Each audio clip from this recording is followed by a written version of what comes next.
Hello and welcome back to the Football Chat Podcast, episode 146. The Premier League is back and it kicked off with a fantastic return. Our first story, Newcastle 5, Aston Villa 1.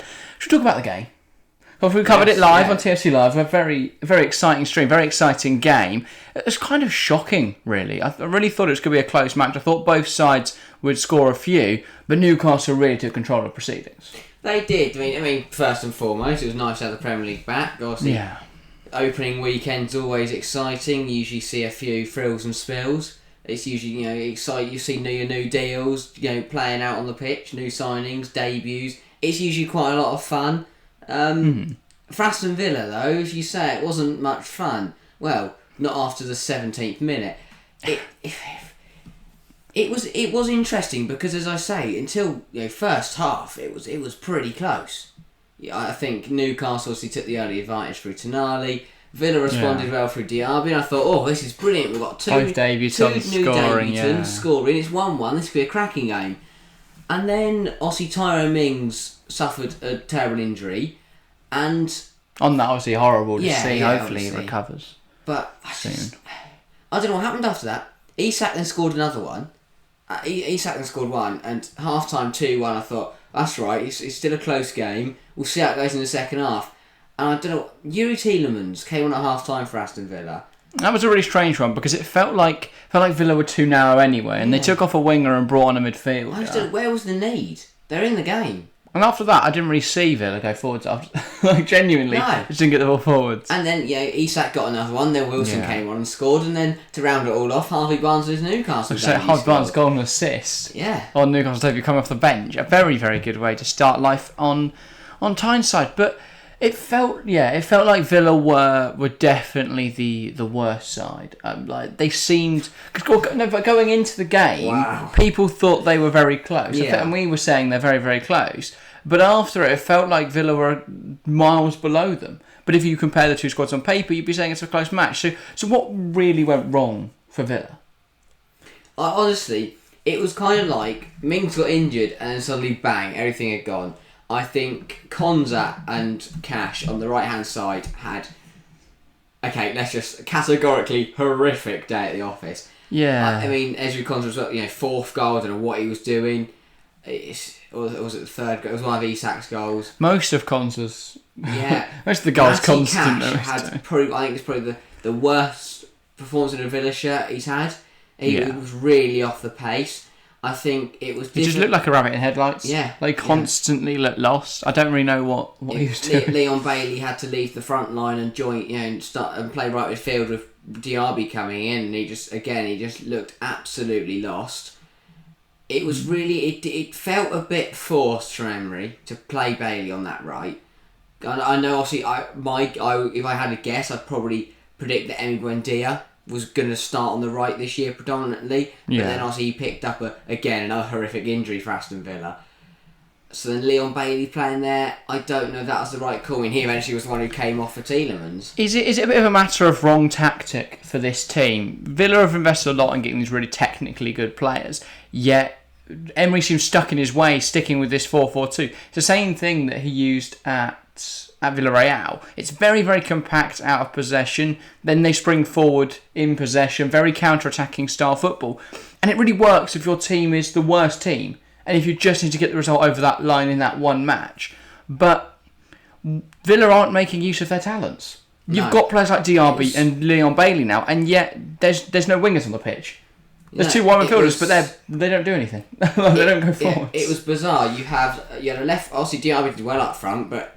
If we take it to the basics, you've got a centre midfielder starting left wing, you've got a left winger starting right midfield, you've got a left winger up front, and you've got two very attacking fullbacks. When we know Emery, obviously I know the injury to Alex Moreno, he doesn't really have... So he has two defensive forwards, he doesn't really have a choice, because he usually... I mean, that's why we saw Moreno and Young so much play so much last year, because actually Young would do no running, and Moreno would do it all on the left-hand side. But everything on Saturday seems that it was wrong for the tactic. Yeah. Nothing fitted at all. And then, Pau Torres then had to be chucked into his Premier League debut about half an hour in. And poor bloke was trying to get used to the Premier League. Got Alexander Isak tearing him a new one. Yeah, I don't know. I just felt really misguided. I feel like Watkins as well. Is he better in a pair or better as a single striker, would you say? Well, I think it's hard to say because he did well last year. So he hit that really nice run of form. But Leon Bailey was kind of just... It felt like they really struggled to get service to him. I feel like if you've got two outlets on either side, two wingers that can create chances, then that gives a much better chance of getting Watkins the ball inside the 6-yard box where he's best at scoring. I think Emery's still getting his head around this Villa side. Obviously, he still hasn't done a full year at Villa. Because I would say, Watkins is terrible in a 2, because if you watched Gerrard try and play Ings and Watkins up front, it went terribly. But if you watched Watkins and Bailey last year, obviously Watkins hit that through the middle of the season. He hit that really nice run of form. So it's really hard to tell. Emery still hasn't got a grasp on this Aston Villa side. I think obviously they played really nice football last year, but as we've compared it to previously, it felt like more one of those league games was a cup game. So it's been really interesting how Emery fixes this. Everton up next for Villa. I mean, that's got to be a win, really, hasn't it? Win. But I don't know, it feels a lot like when Thomas Tuchel took over at Chelsea, there was that really good half a season where they were pretty much unstoppable. And they went on to win the Champions League. And it feels very much the same with Emery. While there was no Champions League glory, it was this big push where they pretty much won every match. I mean, they were third in the form table or something like that. And it feels like that was just one big momentum push, getting them up into Europe. And now it's back to that, well, actually, once we're out of this whole, it's just, win every game, great momentum building time. Once he's actually had a summer to try and, achieve something, he's come out the other side of it and nothing's happened. I think if you take everything into perspective, it's to not act drastically. It was a terrible game. I think if you look at the game in terms, Newcastle away is a very difficult opening day of the season. I think then seeing one of your leaders come off with a horrific injury when you're still in the game at that point, and then Newcastle are a very good side. But for, the one thing I have questions about is Villa were in the game at 2-1 at half time. Why did Emery feel the need to bring off Bailey and bring on Tielemans? Yeah, it feels like they lost a lot. Even if Bailey wasn't having a great game, but I don't think he was particularly poor though. But that's what I was saying. I thought he looked quite decent. He wasn't horrific, and it worked. Villa were clearly playing well. They were in the game. It was 2-1. Yeah, I mean, as you say, 2-1 at half time. Leon Bailey, I mean, his rating wasn't too horrendous, but then the rest of his team was making him look a lot better. I don't know. I don't think it was particularly poor. And then I think it wasn't great. Don't get me wrong. That Bruno, Joe Linton, and Tonali midfield three absolutely overran. Well, this is the problem as well. The 4-4-2. It's so it's so rigid, and it leaves gaps in the team. When you play the 4-4-2, you have, because you've got this strong sense of lines. You've got your defence, midfield, attack. But what Newcastle did so effectively was operate within those lines and between those lines. And when you've got a midfield 3, it's really easy to play around a midfield 2. So while they could cover wide options, that didn't really matter because they were just getting played through anyway. And that's when we saw Isak score goals. And then the second half, they tried to push up really high. Their high line, that is mental. Yeah, well, and then they just got minced. I think, obviously, Newcastle played really well, and obviously we'll touch on that in a minute. But for Villa, I do have questions because it worked at Villarreal. But at Villarreal, I feel like they were the underdog. And especially in that Champions League run they went on, they were the underdog. They were the second best team in every single game they played. Aston Villa, they're the 8th best team in the Premier League. But even with that situation at Villarreal, I can't remember them where they finished in the league. All I remember is that Champions League run. I think, for me, I think it's too shy for Aston Villa. As I said, 8th best team in the Premier League. You've got some world-class players in your team, and you're trying to sit narrow, compact, and it's like you're playing defensive every single game. What year was Emery's Villarreal run? Was 2022, right? Yeah. The 21-22 season. Villarreal ended up finishing 7th. 7th in the league. So technically that's the same as Aston Villa finishing last year, as Villa finished 8th. But really, we're comparing the quality in the Premier League and quality in the Liga. He should have been finishing high, especially since that was a Champions League semi-final side. Yeah. And Aston Villa got a Conference League. It's, I don't know. I think it was a blip. I think it'll be ironed out. I think for Villa fans, patience is key. Yeah, because it's not a terrible. It's a terrible start to the season. Sorry, but it's not the end of everything. You've got 37 games to go. There's still a long take way. The positives. Diaby looked good. Taken goal. Him and Watkins maybe could form that partnership that Villa have been looking for. Someone to help him out. Yeah. Because last few years he has been Villa's main and basically only goal scorer. So to get someone to help him out would be nice. But I think on the day, with the situation, Newcastle were the better team and they played exceptionally. Yeah, well, I want to touch on that. How good is this Newcastle team?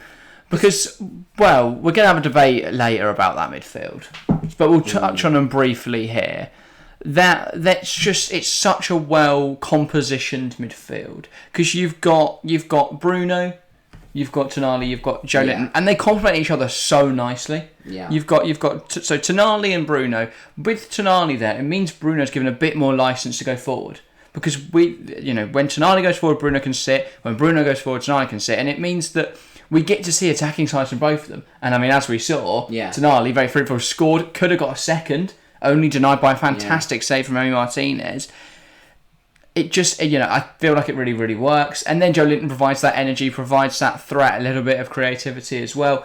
He's really developed over the last year, really, with Eddie Howe, into what is probably a key player now for Newcastle and Joe Linton. So the midfield's really, really good. Defensively, they seem to have no issues. I mean, the goal, it's a little bit, poor. They should have been marking all their players, but it's not a fundamental problem with the system. It's just a momentary lapse in concentration. It was so soon after they scored, and they're probably thinking Sandro Tonali just scored. We're in dreamland. They were all singing, Sandro Tonali. Or I want to dance with Tonali. Yeah. There's loads of work. But I think, not to jump to any conclusions, but I feel like, me included, everyone thinks Newcastle will take a step back this year.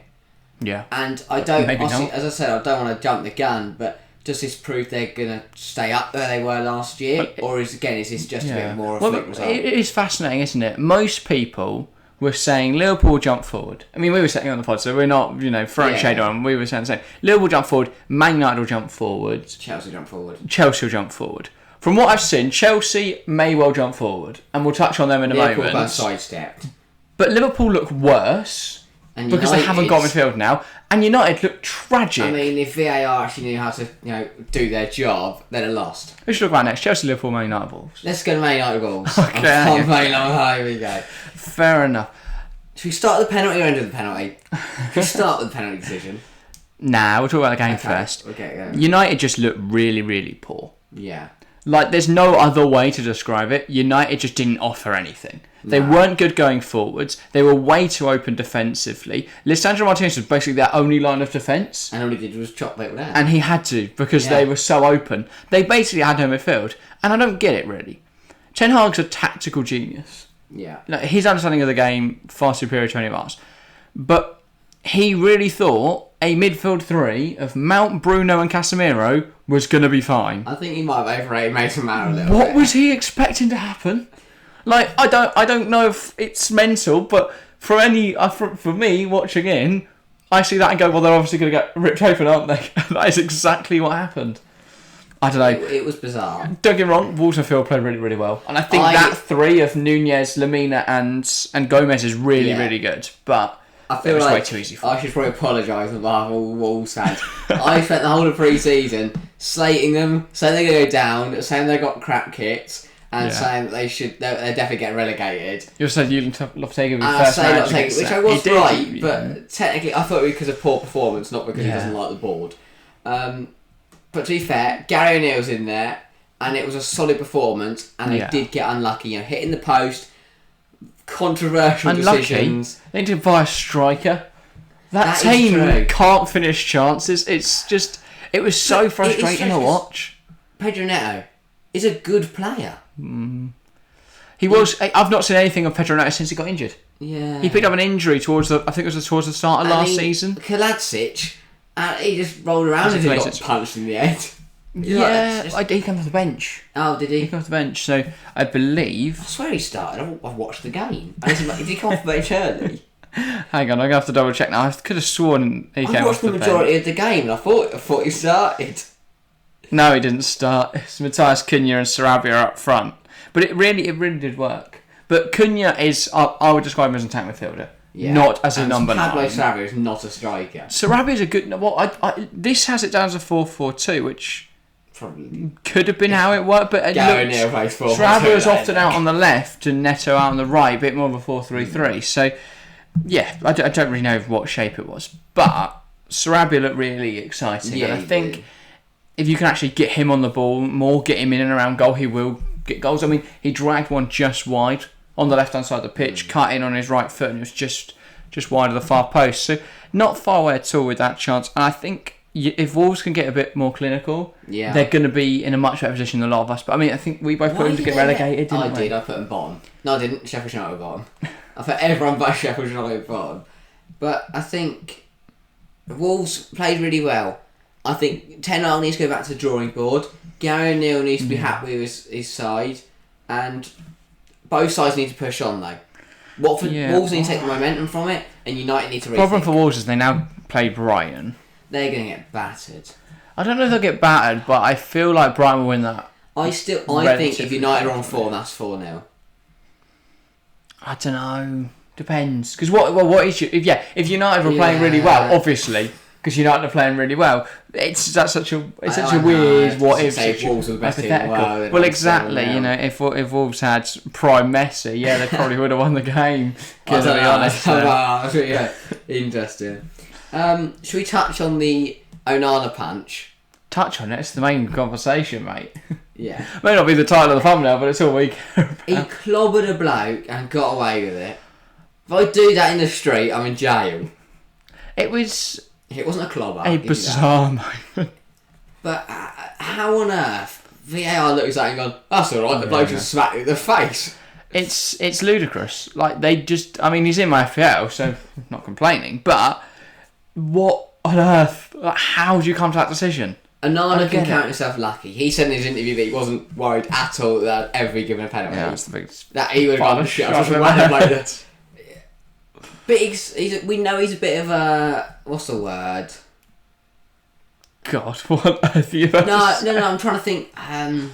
Not energetic. He's just... eccentric. Yeah, he's a very exciting goalkeeper, very acrobatic goalkeeper. He flew. Because he wasn't going to get near the ball. He flew into that knowing that all he wanted to do was smother as much as possible. And he smothered Kolasic's head. And you can't do that in the Premier League. And Michael Sandro on VAR went, that's alright. That's what I don't get. I can understand if the on-field referee doesn't, it's a quick decision. It's a quick moment. Bodies, you're going to miss it. You may well get that wrong.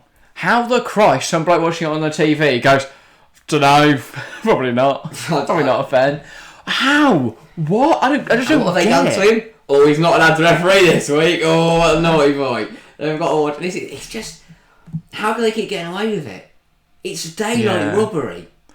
But I just don't understand because we have seen... I mean, we're watching the Women's World Cup at the moment. Yeah. Officiating's been top class. There's barely been a bad call. There's been a couple of referees that have had a bad game here and there, given a couple of soft fouls or not given a couple of VAR communication system works. Because if, after that decision, and they're given no penalty, if Simon Oater had got on the mic and gone, we think that's not a penalty because, and then explained why Michael Salisbury had not given it, I'd go, okay, fair enough. The problem is the crowd at a lot of these Women's World Cup games have been very respectful of that, and they've stopped and listened. Sorry, right, guys, please shut up. Stop singing at the moment, and they'll all be chanting wanker. Yeah, there's got to be a way to do it though. They've got to find because, I mean, it says something that Howard Webb is coming out in public and apologising. John Moss after the game, but that means shit all, right? Exactly. Wolves fans have travelled to Manchester to watch their team play, and they feel robbed. And what do they get? Oh, it's alright, Howard, I've said sorry. That's alright then. We've lost a point. That could keep them in the title race. But it says so much on the referee that one of the governing bodies of the PGMOL has to publicly apologise for the wrong decision. And John Moss, who must be something to do with the PGMOL, calls up Gary O'Neill and goes, mate, that was a penalty. I was like, just touch on what I've just said, that Wolves could keep them in the title race at that point. Not what I meant. The relegation fight. It is ludicrous. Never know, though. That could cost, and I mean, not to go into drastic action because of one poor cut call. But that could completely ruin their football club if they got relegated to Premier League, relegated to Championship. Make it keep United up. Yeah. You never keep know. Them afloat. Yeah, keep them just above relegation. Glazers are a party. It's yeah. poor, and it can't keep happening. Yeah, I know it's just another example of poor refereeing in the Premier League. But this, I just don't understand why they don't see it to change. I think we all know the answer because we've shown, and FIFA have shown, and we've seen it. FIFA and UEFA have shown the technology works. Well, yeah, implementing the automatic VAR offside stuff. Why isn't that a thing? It's because clearly it works. It's right, like, there we go. And it doesn't take an idiot to operate it. You've got to press the button. Whereas we sit there for 10 minutes and watch while some wanker draws lines on the screen. Him draw lines, but crosshairs out, and the line makes itself like magic. Half the time they're even right. No, they're wonky. Yeah. What am I going to come up with there then? Diagonals. It's just so frustrating. It's the angling of it as well, though. The camera angles we've seen in the Women's World Cup. You get you got 5 different angles. Like, if there's a controversial decision, like the referee's going to take time out, she's got 5 or 6 different angles, all at different speeds. Premier League, they'll give you the one on top of the bloke who's just stood on the roof, and they'll go, well, how do I draw lines on that? The picture's not straight. Yeah, and that's the other thing, isn't it? Like you could definitely accommodate more you can definitely have more cameras for VAR in these Premier League stadiums. I mean, Kenilworth Road might struggle, but I'm sure you can get a couple fans to hold some. That'll work just fine, I reckon. Even on their phone recorder. Yeah, exactly. Send them in little email. It's just getting the technology that works, but also getting some pit and actually know what they're doing. I do not understand how clueless these are. I don't know where they've hired them from. I don't know what the grades they've passed or what degree they've got or whatever they've got to become a referee. But it's fake. You cannot tell me that they know what they're doing. Yeah, and well, Simon Hooper will catch a lot of flack for this, but ultimately I don't think it's on him. No. I don't even think it's really on Michael Salisbury, because while he made a horror call, and that shouldn't be excused, I think the rules the rules in football make it really difficult to make a judgment, because it's so ambiguous. Because what is and what isn't a foul? 2 players go up for a header in the middle of the pitch. If one of them goes down on the head, is that a foul, or is it just a clash of heads? And then why is that not the same thing in the box? Yeah. But equally, Onana does use his hands and punch him in the head. It's very hard to officiate, and I get that, but it does feel sometimes like they just make it up as they go, because they have to make it up as they go along. That's the problem. Howard Webber can't apologise. Change the rules, mate, because you can. How do you write the rules in a way which makes sense, and that where there is a clear yes or no? I don't know if you can. Football, there is just this grey area, and I think that's always going to be a thing. I don't know how you But once you pick a rule and the rule works, stick to it, because I think the last 3 or 4 years, every single year at the start of the season, they've gone, right, offsides this year, it's going to be any part you can score with. But now it's going to be your shirt sleeve. What's going to be next week? Your socks. Like, come on. Like, pick a rule. Yeah. It also, there's such a lacking consistency. Because you'll see very similar tackles awarded completely differently depending on what mood the ref's in that day, which ref it is, whether it's sunny or not. Well, I said that. What's the temperature like? It's so random. And to loop back to Newcastle Villa, I said that about the Emi Martinez decision. On the day, Andy Madley booked Emi Martinez. Another referee sends him off. Pope last year, we saw this exact Anthony Taylor. The only justification is that Pau Torres got behind him. Yeah. But in my opinion, that makes no difference, because for me, the bloke pass at the box and they score. That's the thing I've found with FIFA and UEFA referees.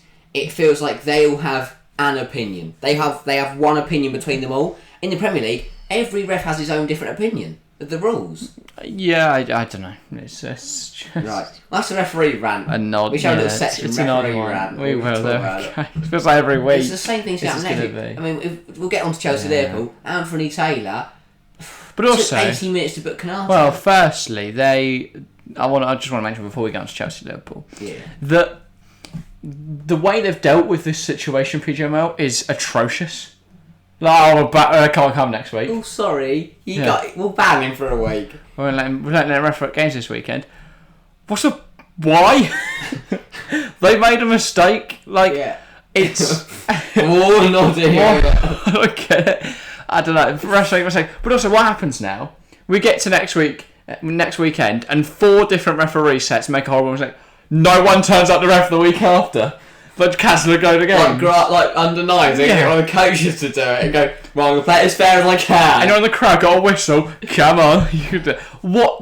It's not a submission that makes any sense. No. They've got to come to some sort of understanding to hold referees accountable. Because at the moment, there isn't anything.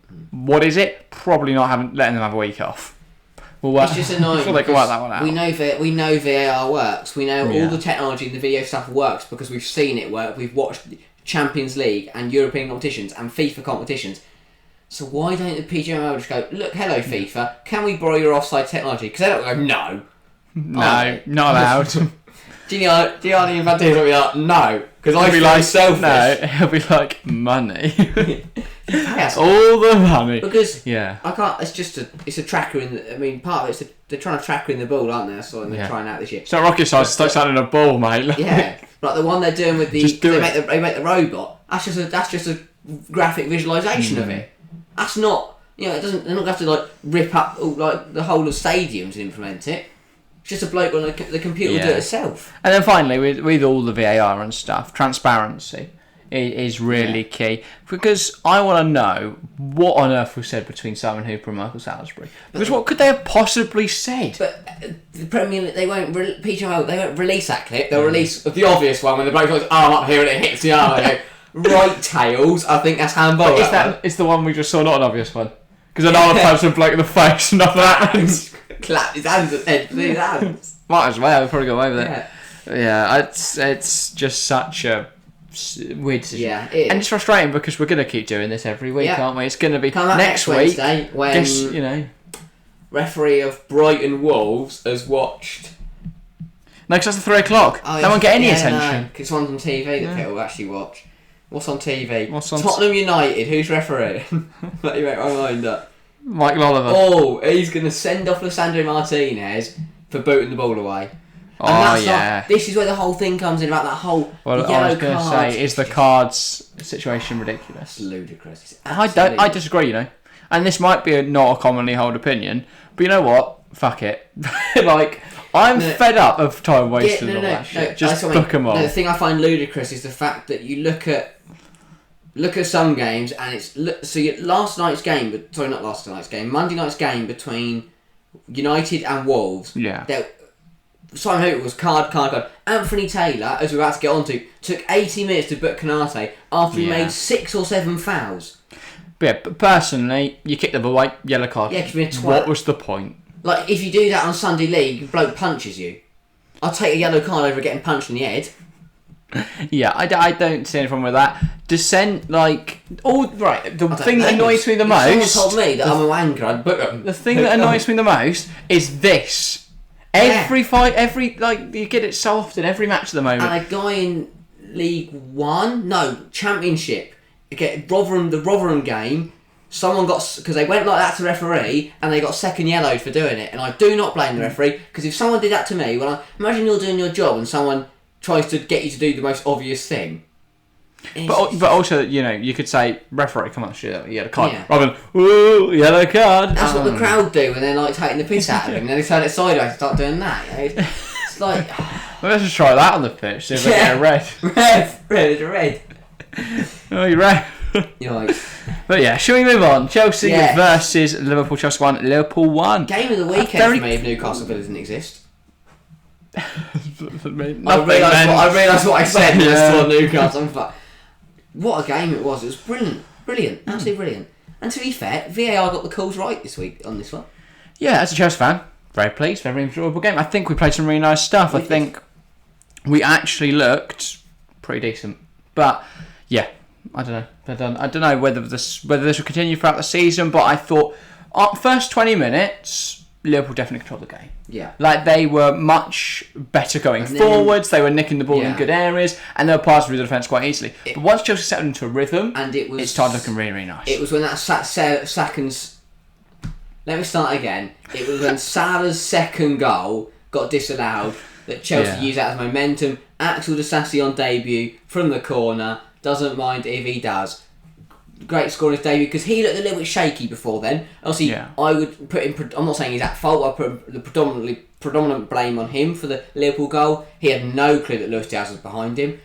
So I think it was really good for him to respond with a goal, and then after that he looked brilliant. But it was just a really good game, well fought game. I feel Liverpool got lucky. Chelsea probably the better side. And I think that's going into the game. I think more questions were about Chelsea. Coming out of the game, I think there's more question marks on Liverpool. Yeah, I would 100% agree with that. I think that for Liverpool, there was a lot of problems. I think the midfield, which, doesn't come as a surprise to anyone.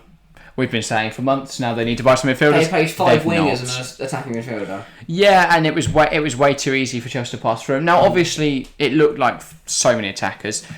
I think Alex McAllister does play that deeper role well, and once Trent inverted, that looked fine.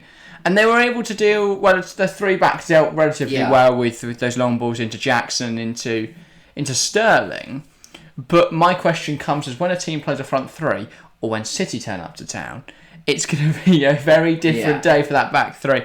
I just worry that at the moment Liverpool are way too easy to play through, and I think a refined Chelsea team puts a couple past them. It could have even been 2-1 with Chilwell getting that second goal, offside by an inch. So it was offside. I'm not saying it wasn't by any means, but very tight offside. He could have easily got that. Yeah. Could have got that second goal. Who have Liverpool got next? Liverpool play Bournemouth, which while it is at home. I'm excited by that Bournemouth team. I really am. I've been saying it. I put them 10th in predictions. You call me an idiot. They didn't look too bad. I think they're getting relegated. So, but I said out of Wolves. So I yeah, they look great now. Yeah, and I said the Sheffield United go down, and they nearly got a point against Palace. So yeah, I thought Bournemouth looked quite good. It's Liverpool at home. They should win, and they've got a sign of a midfielder. But who now? Because Liverpool have missed out now in the last, this is not even a ridiculous time span. It's 8 months. They have lost out on Enzo Fernandez, Jude Bellingham, Romeo Lavia, Moise Caicedo. Even Ibrahima Sangare has chose to stay at PSV rather than go to Liverpool. What are they doing wrong? What do they do in the... Do they go into the negotiating room and go I don't know. He's not gone yet. Oh yeah, they want to go sign for you. He's at PSG, of course. He told them to go shut. Right. What are they doing? I don't know. Do they not like Jurgen Klopp? Do they not? The only thing for me is they don't believe in the direction or future. We know the club's up for sale. I agree with that, with the sense of Caicedo and Lavia, because they've both preferred the Chelsea project despite the fact that Liverpool have come in as well. And I think that says a lot more about the Chelsea project, and we'll touch on that in a minute. But for me, it wasn't really... Liverpool needs some midfielders because that was way too easy to play through them. They need a defensive midfielder. I mean, I think Amrabat would be a great fit, but I think he's going to go to Manchester United. I don't know. I'm sure Klopp will have something planned, but at this rate, I saw someone saying they're getting up with Jeff Hendrick, and that would be funny. I'd like to see him back in the Premier League. He is still in the Premier League. Burnley. Newcastle. Why is he at Newcastle? He's not playing, is he? He's just been there for years. Why is he there? Why is he there? Because no one wants Jeff Hendrick. Sorry, Jeff. Do you want to come on the show, Jeff? He was on loan at Reading last season, played 46 games. That's every... that is every single championship appearance. Jeff. What a guy. He probably played some cup ones and didn't play all the championship ones. But either way, 46 appearances, 4 goals. Not too shabby. But, yeah, I don't think he's going to be playing for Newcastle anytime soon. Or Liverpool. You never know with Liverpool, do you? But, yeah, I think for me, Liverpool need midfielders or they're really going to struggle. I think Bournemouth next weekend is going to be a real interesting one. A team that look quality in midfield, Chelsea. Yeah. Brilliant. Should we touch on the new midfielders? Yes. Well, firstly, Conor Gallagher. We have disrespected that man on this show for years now. But as a 6, he did not do bad. Considering he can't play as a 6... That was quite good from him. He didn't kill anyone. He didn't do anything stupid. He did have a few careful moments that made me feel a bit funny. Yeah. But apart from that, he did alright. Yeah, I mean, an Enzo, flawless, as per usual. Magical. It's what we come to expect from Enzo Fernandez. Got credit for it for the general public. Yeah. People actually watched that performance and went, yes, he played really well. Mainly because, if Salah had scored, they'd have all gone in because, that's the Sky thing to do. But Fernandez... was out of his skin, and I'm in awe of him, and I think now people are starting to realise that actually the £100 million Chelsea paid for him represents a decent value in the market because I think he's in and around that Bellingham and Rice conversation. I know I touched on midfielders, but I think Chelsea look like a very dangerous package if both Chilwell and Reece James are fit because those two were brilliant. Yeah, Chilwell obviously got an assist, could have had a goal as well. It wasn't offside. Reece James was brilliant down the right hand side. Was unlucky to not get an assist if Jackson had finished. Jackson looked decent, right positions. Just couldn't get that final kind of cutting edge. So we expect to see a 4-2-3-1, which would limit those full-backs a little bit more. But equally, if the defensive midfielder's dropping into if it's a classic Poch system and the wing-backs are flying forward and the DM drops into form of 3-back, that may obviously, so we saw the 3-5-2, and that's Poch just throwing a curveball and just starting the 4-2-3-1 pre-season and just going to stick with the 3-5-2. It was all just for bants. I think we'll see the 4-2-3-1, and I really do like that formation. Potentially it will be more of a 4-3-3, because obviously we've signed 2 new midfielders, Moise Caicedo and Romeo Lavia. Yeah. Obviously, Caicedo is confirmed. He's joined. We've seen him and the picture of his mum, which I thought was really, really wholesome. Yeah, that was a smart announcement. And then Romeo Lavia is expected to be announced over the next few days, and I think that will probably be announced by the time this is out. Whether it's Chelsea or Liverpool, I still don't have a clue. I think it's Chelsea now, but it'll probably flip that about 9 times between now and then. But yeah, it says a lot about the project Chelsea are building that both Moise Caicedo and Romeo Lavia chose them over Liverpool, but because Liverpool have Europe this season. Yeah. So that's is usually a massive contributing factor, but players have belief in Chelsea to come back. What's also the difference between Lavia and... is that Lavia's in the Championship. He'll take what he can get. Caicedo, he's in Europe. He's in the Europa League of Brighton. He could have gone to the Europa League with Liverpool, and he's chosen to go sit outside Europe with Chelsea. Yeah, unless Chelsea have gone to him, we will win a cup this year. Potentially. Well, I mean, we should be. But yeah, a couple of other players then as well. Carney Chukwuemeka, I'm glad to see him get involved. Yeah, I thought he played fine, a bit quiet, but fine. Robert Sanchez was... I've got questions. I had questions when we first signed him. I think, considering he's not very good with the ball at his feet, it's a bit of a weird signing. But Lloris was never good with the ball at his feet. What we saw of Sanchez at Brighton is he's a confidence keeper. Get a few clean sheets under his belt, get a few decent saves and decent games for him. I think he'll thrive. Similar to Kepa. Kepa never really got that because we kept conceding and then he kept having howlers. Yeah, I think as I say, my biggest fear is that he can't play out from the back very well. But when he claimed that cross towards the end of the game on Sunday, he leapt in the air and claimed it. Yeah. I mean, we practically celebrated it live on stream because that's something we haven't seen from Kepa. And I think that brought a lot of confidence. Yeah. Usually Kepa would just stand at his near post, the ball roll past him and then just slap him to the empty net. And Sterling. I thought he was probably the worst player for Chelsea on the pitch. And I do... But does it say something that I think he looked better than he did last year? He did look better than he did last year. Yeah, he played with a lot more freedom, a lot more confidence, but it felt like he's just not quite in sync. And I don't know if he'll be... If it's a 4-2-3-1, I think he'll fit in really nicely into one of those wide areas. If he do play with the 2 up front, I wouldn't play him in that system. And I think the 3-5-2 will be very effective against teams like City just to keep us defensively solid. He is still yet to prove that he isn't just a Pep Guardiola player. I think everyone's a Pep Guardiola player. I'm convinced that what we've seen from City players is that they can play in the system, but once you take them out of Pep Guardiola, it doesn't work. Cancelo looked terrible for Bayern last year. And at the moment, I think he's going to go to Barcelona, and that'll be interesting. Gundogan played his debut for Barcelona. Not anything. Never buy a player off City exceptional. Because once they're played, they're confused. All they can see is tic-tac and passing triangles and all this from Pep. They've got Pep just imprinted in their mind. They got a tattoo. He's etched in.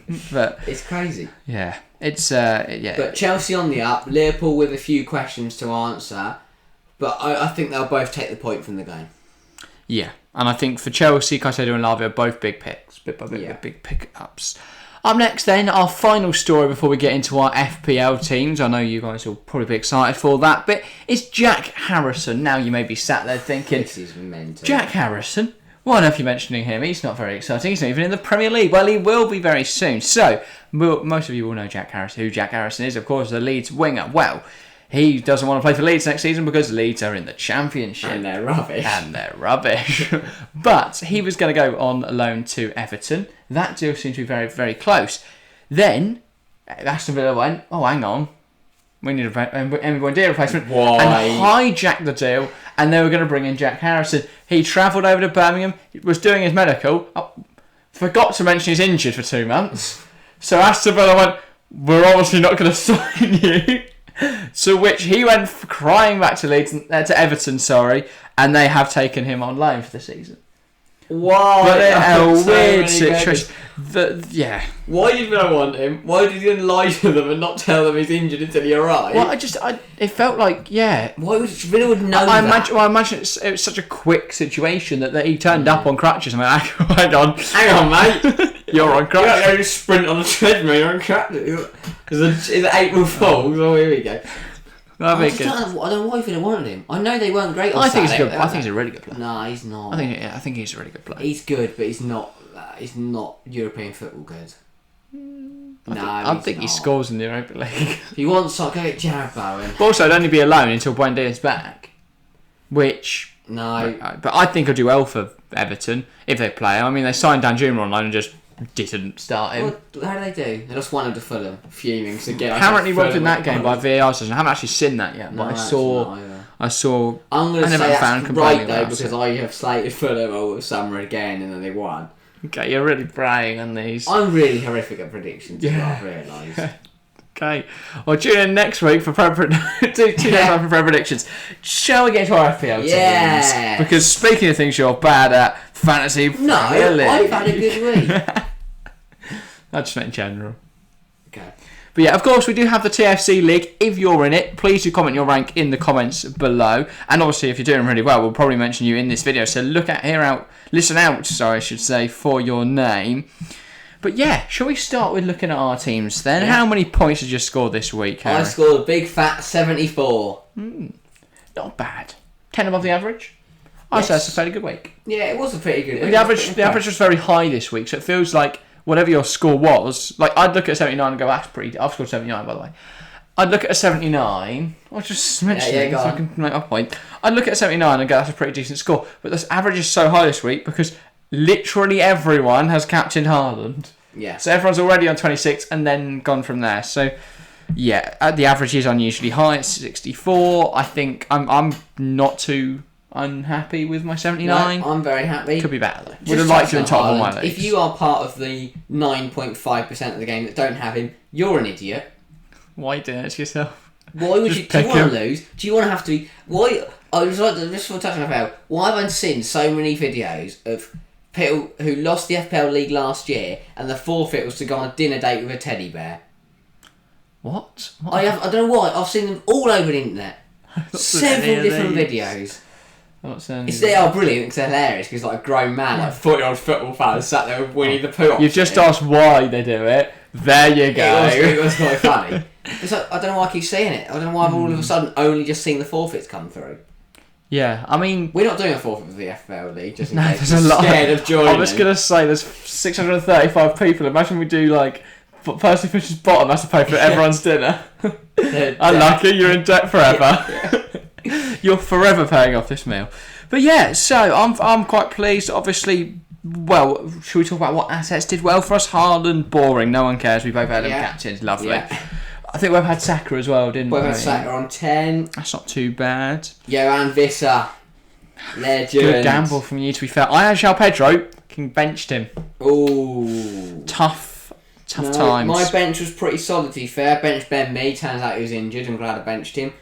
George Bulldogs brought in as my 4-mil defender, so he kind of sat there and picked up 2 points. Yeah. Did bench Ollie Watkins, he also did get an assist, but I don't feel like I missed out too much on him. Who did you have in your team that didn't score? Odegaard blanked on 2, Mount got me 3, Foden got me 3. Mount's an interesting pick. I gambled. Yeah. I thought he'd do well as David. Yeah, well, my gamble was Richarlison, didn't pay off. Should have gone Maddison. I'm in an arm between the two. Thought Richarlison's going to be playing up front and he's guaranteed starting minutes because there's no other forwards. Get him in. Maddison went and dropped 2 assists while Richarlison touched the ball about 3 times. Estupiñán, I think everyone's got him over half the game's got him. Bit frustrating, Luton scored at the end, but he still picked up. Yeah, because that would have been a big haul, really, wouldn't it? Yeah. Big Lewis haul. Luke Shaw picked up a clean sheet. Yeah, other defensive players, I had a Kanji. Brought him in just before the deadline for Stones. Yeah. Pretty happy with that. Brought in Saliba on for Gabriel after the leak that Gabriel wasn't going to play. That went pretty well as well. So, fair enough. Yeah, I mean, thank God he picked up an assist because Arsenal conceded, obviously. But that could have been a much bigger score, and his price is already set to rise. So I'm pretty happy with that pick. Mitoma, obvious one. Martinelli, obvious one. None of my differentials pay off. I had Nick Jackson, didn't really do anything. Had Richarlison. Onana did well. I mean, I'll take the 9 points from a goalkeeper first week. only 28% of the game have him. Yeah, I went Jordan Pickford, and that failed. I think Fulham are crap, so I just thought it might not score.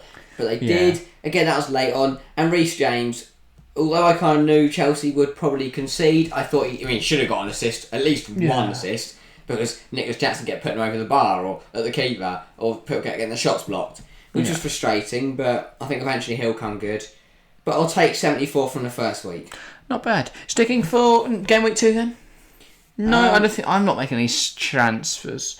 Might pick up rotation with my bench, but I don't think transfers week 2 is a very smart. I need to double check all the news and leaks on how long Ben Mee will be out for, but apart from that, I don't think I'll make any changes. Okay, interesting stuff then. Shall we look at the Football Chat League? Usually we will scroll through it and try and find the highest scoring, but obviously it's week 1. Everyone's at the top. So, shout out to our game week 1 table topper. Are you doing top of our table? Are we showing where we are, saying where we are first? Or? Oh, you know what? Go on then. Where are you in the Football Chat League? I'm 187th. Oh. Where are you? I'm 99th. That's in the top 100. I'm in the top 100. That's my goal. Yeah, there's 635 people in the Football Chat League. They're all good at FPL probably because you watch us. I mean, you're going to be good at everything. Oh, we have joint table toppers. We do have joint table toppers. We've got a lot of people right at the sharp end. So we sort of got a top 5. Yeah, we'll run through the top 5. So joint on 90 points and joint third. We've got 3 teams. We've got the Tuli Banani FC or Banini FC by Roland Moya. The names are going to be difficult to pronounce, guys, I'll be honest. Moyaira. Hopefully I'm pronouncing the name right. They picked up 90 points, most of it from their front three of Haaland, João Pedro and Isak. That's pretty decent, to be fair. Then we've got CJXV, which is 15, if I'm not mistaken, from CJTM. So that's trademarks. We're due to be careful about using CJ's name in this video. Sorry, CJ. Please don't come for us. Again, they picked up most of their points from a very strong midfield of March 9, Salah 5, Saka 10. Rashford only picked up 3, but Maddison on 9. I could have been right up there if I'd gone for Maddison, eh? And then finally, with also 90 points, is the Frigg Linkster F.Rig. Well, very good defence, really. Wacky Anderson 9, Estigny 7, Chilwell 7. But therefore they could have got more from the week as they started Pickford, but benched Sam Johnson on a clean sheet, had Ream on 7 on the bench, and Rico Henry on 4. They could have definitely maximised more points and took the lead of the league. I mean, they would have been top, yeah. And then joining first, then we've got Sadiq Kotogan and Prince Mega with their teams Naz Army and Shane FC. Well, both of them using their triple captain on Erling Haaland. So that's already their token gone for the year. But they are top of the TFC League at some point this year. Is it worth it? Maybe. I'd argue it is. So do you get anything for it? No. You shout out to TFC, but that's pretty shout out to Prince Mega and Sadiq Katagum. Fantastic. Should we call it there? Yeah. It's been a great start to the Premier League season. We don't really know what we're doing in the podcast. It's probably going to change every week. But at the moment, we're It won't be a Premier League summer every week, because if not that, would be a bit probably won't. But it's whatever stories there are from the week. We want to gather more unique sort of stories to discuss, but also cover those big topics. Since the Prem was back, we thought it'd be nice to cover some of the big games and talk about some of our takeaways from them. We may do that again in a couple, every week. Maybe we'll do some Prem games, some stories, stuff like that. We've talked for so much about all the Premier League. Obviously, we could talk about so many things. Leipzig winning the Super Cup, Harry Kane losing his first ever final. Will he ever win a trophy? No. There you go. Barcelona losing on the opening day of the season. That was fascinating. And for our Braille Betis fan Matteo in chat, always turning up to the streams. Betis winning on their opening match. Anyway, though, we could cover everything. I'll say. Probably take us a while, though. So we will call it there. Hopefully you guys have enjoyed. If you have, please show the courtesy of making sure to leave a like if you're watching on YouTube and subscribe also if you're on YouTube. It massively helps us out with We want to hit 2.5k subs this year. It is a big goal. You can help us out massively by hitting subscribe. Yes. Sorry, I feel by your weird voice a moment. Okay. Let's keep going. Comments down below, please to get involved. What do you think of this weekend's action? And then check out Prem Predictions on Friday. The time this goes out, we will be live for England Australia at the same time, so come join us for that. And later today, we'll be live for the Super Cup. This weekend, 2 Prem games on Saturday. We'll be live for a back-to-back stream. It is Tottenham, Manchester United, Man City, Newcastle. Absolutely nailed it. Can't wait for Michael Oliver rant to join us there. Be there. You heard how much we hate refs. Be there. Indeed. But I think that's everything for this week. Thank Yes. you all very much for watching or listening, and we'll see you next time. See ya.